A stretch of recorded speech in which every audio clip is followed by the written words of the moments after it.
રામ મંદિર પ્રાણ પ્રતિષ્ઠા મહોત્સવને લઈને હર્ષોલ્લાસ સાથે વિવિધ કાર્યક્રમો થઈ રહ્યા છે ત્યારે ડીસાની ડીએનપી આર્ટ્સ એન્ડ કોમર્સ કોલેજમાં પણ એક સપ્તાહથી શ્રી રામચરિત્રની રજૂઆત કરતા વિવિધ કાર્યક્રમો યોજાઈ રહ્યા છે, જેના અનુસંધાને આચાર્ય રાજુભાઈ રબારીના માર્ગદર્શન હેઠળ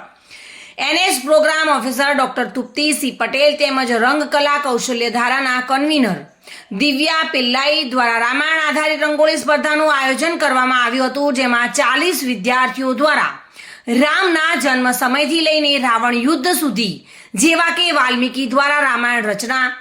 રામ જન્મ, રામનું શિક્ષણ, ધનુષ્ય ભંગ, લગ્નોત્સવ, પુત્ર વિયોગ, વનવાસ, નાવિક પ્રસંગ, સુરપંખા પ્રસંગ, લક્ષ્મણ રેખા, સીતાહરણ, જટાયુ પ્રસંગ, સીતાહરણ, સબરી, હનુમાન, અંગદ, રામ સેતુ, અશોક વાટિકા, લંકા દહન, યુદ્ધ અને રાવણ વધ જેવા પ્રસંગોને રંગોળીના માધ્યમથી જીવંત કરવામાં આવ્યા હતા. આ ભગીરથ કાર્યક્રમોમાં નવનીત રાણા અને પ્રોફેસર મિત્તલ વેકરિયાએ વિદ્યાર્થીઓને તૈયાર કર્યા હતા અને માર્ગદર્શન આપવામાં સુંદર ભૂમિકા ભજવી હતી. સંકુલ નિયામક છગનભાઈ પટેલે સુંદર રંગોળી માટે આચાર્ય, પ્રાધ્યાપકો તેમજ વિદ્યાર્થીઓને અભિનંદન પાઠવ્યા હતા. વિદ્યાર્થીઓ રંગોળીના કાર્યક્રમમાં જોડાયા અને કેવો ઉત્સાહનો માહોલ તેવામાં જોવા મળ્યો હતો, આવો જાણીશું. ડીએનપી આર્ટ્સ એન્ડ કોમર્સ કોલેજમાં અમે આ રંગોળી રામાયણ આધારિત અમે રંગોળી દોરી રહ્યા છીએ, જેમાં અમે 40 વિદ્યાર્થીઓ મળીને આ રંગોળી દોરી રહ્યા છીએ, જેમાં અમે રામાયણના અલગ અલગ કિસ્સા ઉપર આ રંગોળી દોરી છે, જેમાં અમને અલગ અલગ રંગો પૂરીને અમે આ રંગોળી તૈયાર કરી રહ્યા છીએ.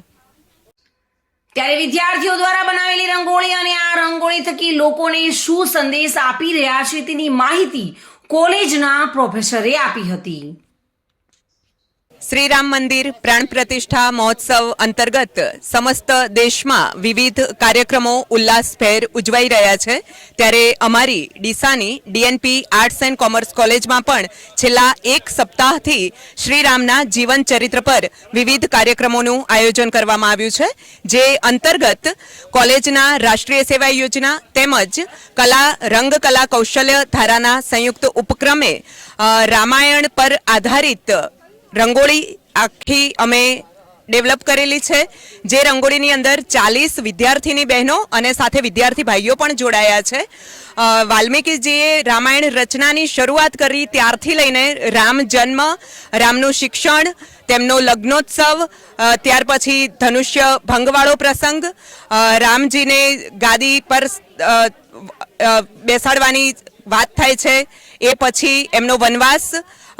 અશોક વાટિકા, રામ રાવણ વચ્ચેનું યુદ્ધ, આવા વિવિધ પ્રસંગોને આખી રામાયણમાં રંગોળીના માધ્યમથી જીવંત કરવામાં આવ્યા છે. અને આ કાર્યક્રમમાં અમારા આચાર્ય શ્રી રાજુભાઈ રબારીના માર્ગદર્શન નીચે